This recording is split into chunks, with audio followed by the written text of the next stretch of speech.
Good morning, friends. Welcome to TYBSc Microbiology at BP Baria Science Institute, Navsari. Myself, Farida Minochar Homji, will be teaching you this year bacterial genetics, that is your MB11 paper. The unit number 1 in bacterial genetics is genome, structure and replication. The first unit in genome structure and replication is DNA as genetic material. Earlier in the century, scientists wanted to seek information about the chemical nature of the genetic material, as to what the genetic material is made up of. Once it has been established that genes are residing on chromosome, it was realized that the chemical nature of the gene might be discovered by determining exactly what type of biochemicals the chromosomes are made up of. In 1920, after carrying out many cytochemistry experiments, it has been clear that the chromosome contain two biological compounds. One of the compound is the protein and the other one is the nucleic acid. So they thought that it might be quite a long time where it is difficult to prove that which one is the genetic material, whether the protein or the nucleic acid. Now, when we talk about nucleic acid, there are two types of nucleic acid. The deoxyribose nucleic acid, that is the DNA, and the ribose nucleic acid, that is the RNA. Deoxyribose nucleic acid is usually present in all different living cells, and it acts as a genetic material. But in viruses, it may be either RNA which acts as a genetic material or the DNA which acts as a genetic material. In deciding which one is the most likely candidate, biologists considered the properties of the genes and how these properties might be provided for by the proteins. The most important property required for the genetic material is that it must be able to exist in an almost infinite variety of forms. The second is that each cell must contain large number of different genes. The third criteria is that each gene controlling a different heritable trait should be present. And the fourth one is that each gene having a structure slightly different from any of the other genes should have large number of different chemical structures. From this speculation, biologists in the early half of the century thought that the protein and not DNA must be the genetic material, because at that time the exact structure of DNA was not understood. And at that time, DNA was believed to be a very small invariant molecule without variability, thinking that all molecules of DNA are the same.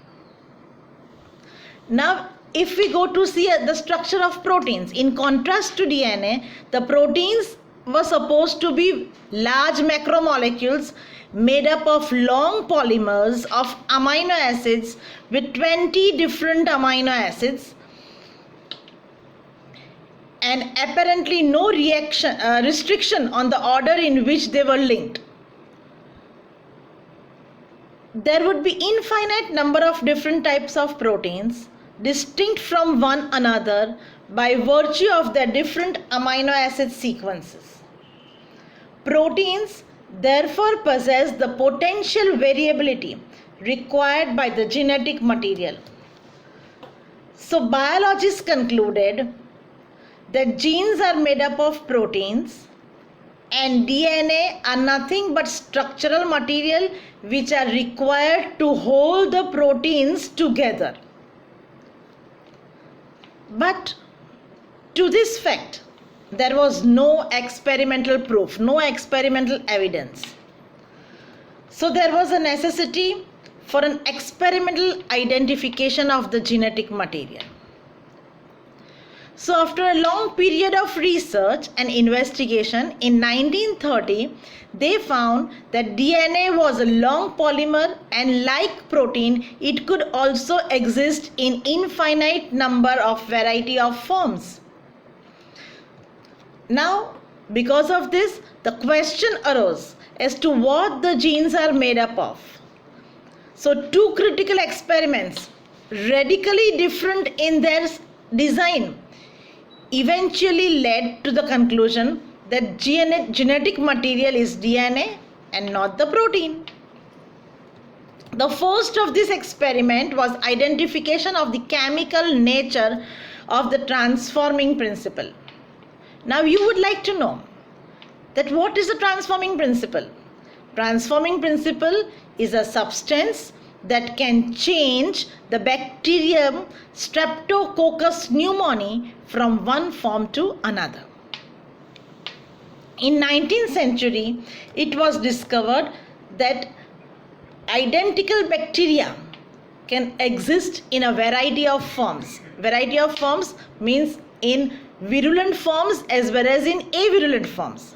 Now when we talk about virulent forms are those which has the capacity of causing the disease. Avirulent forms means they are pathogenic but they have lost the capacity of causing the disease. Now here also there are again two types, as the virulent forms are producing a smooth strain, S strain as we say, which are capsulated. Whereas another form is the rough form, which is non-capsulated, and it is the avirulent form. During 1880s, Robert Koch persuaded his contemporaries that bacterial species do not exist in a variety of forms that can be found within a single species, and it remained a perplexing issue for a long period of time, for many years. In bacteria, a single species may include both virulent and avirulent forms. The study of such forms in Streptococcus pneumoniae, the causative agent of pneumonia, led to the discovery of bacterial transformation by Frederick Griffith, who was a medical officer in London, and he performed the experiment in 1928, which the experiment was known as bacterial transformation. Now here in his Griffith's experiment, he took 3 virulent serotypes of Streptococcus pneumoniae, like type 1, type 2 and type 3 had been known. Bacteria of each serotype are distinguished by nature of their capsule. This capsule is made up of polysaccharides secreted by the bacterium. Each serotype produces a capsule with different polysaccharide composition. The capsule gives colonies of Streptococcus pneumoniae a smooth shiny appearance and are known as S forms. Each serotype can also exist in a harmless avirulent form, distinguished from the virulent type by the absence of capsule, which is a rough appearance of colonies, and they are known as R forms, as we discussed earlier.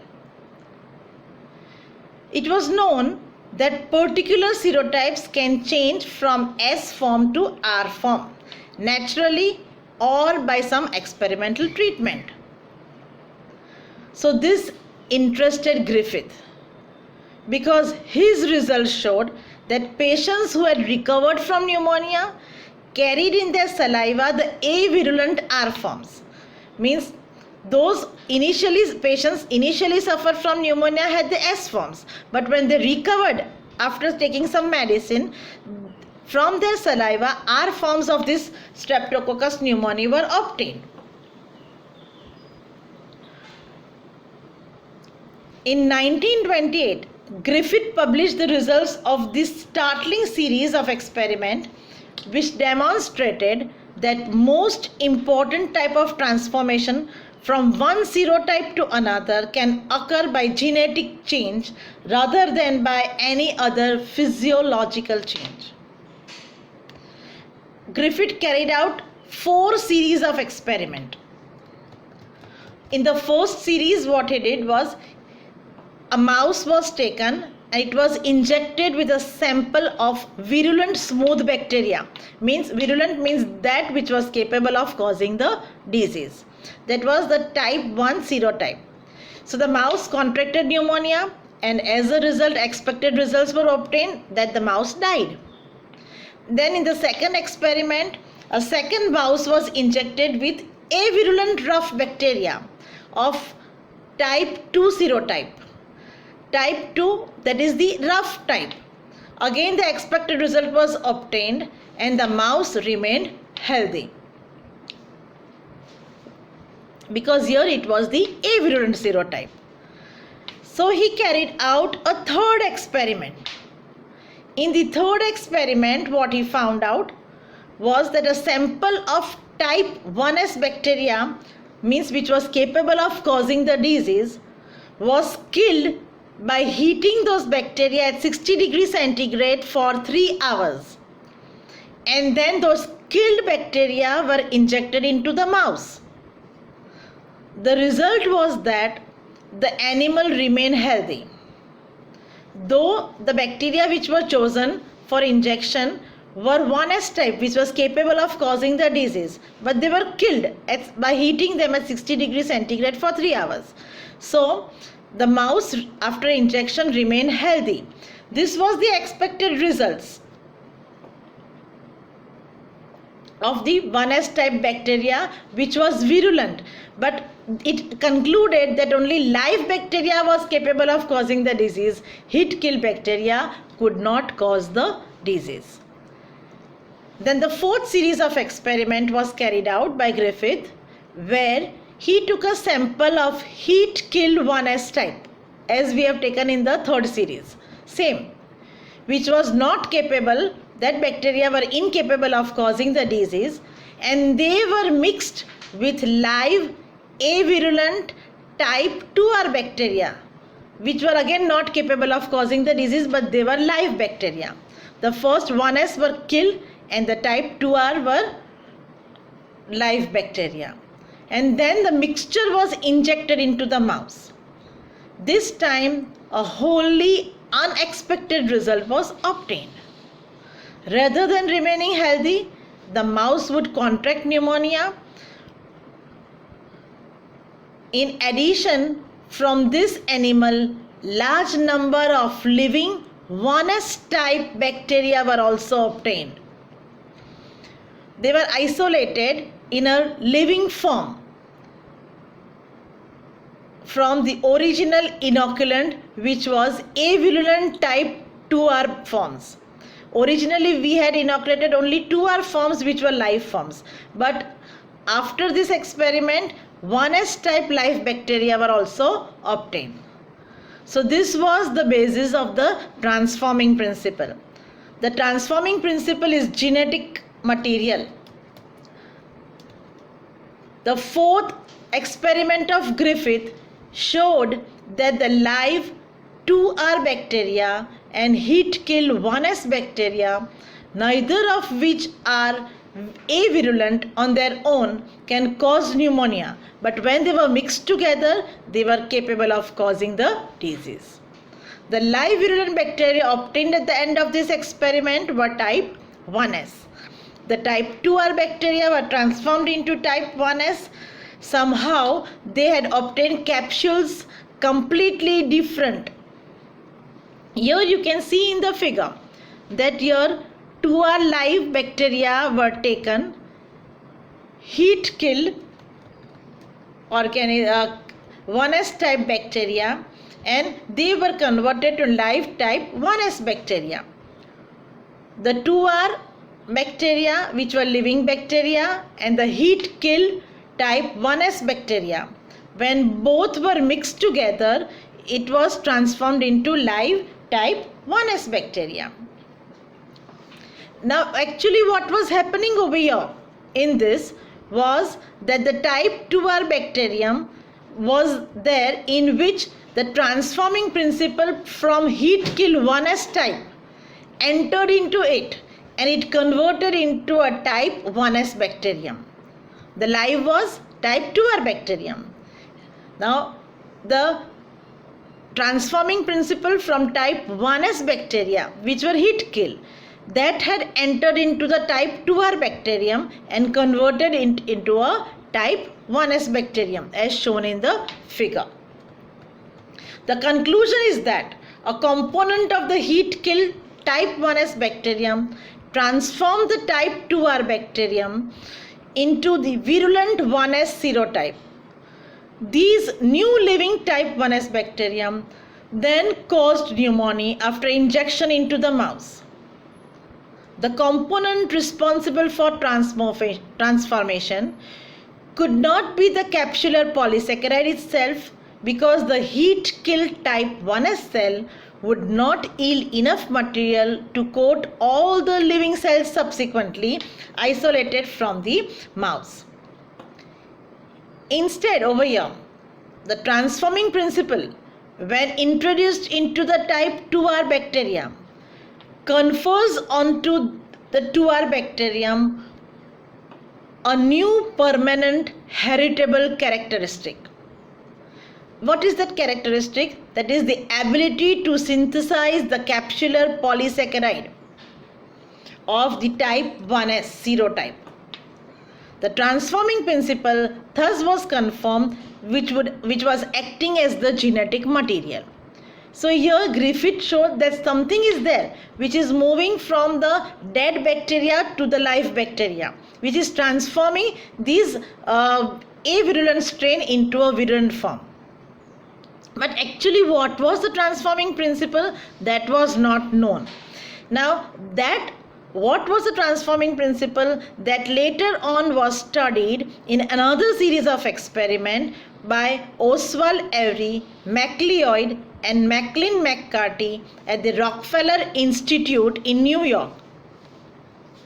We will go through this in the next lecture, where we will find out exactly what is the chemical nature of the transforming principle.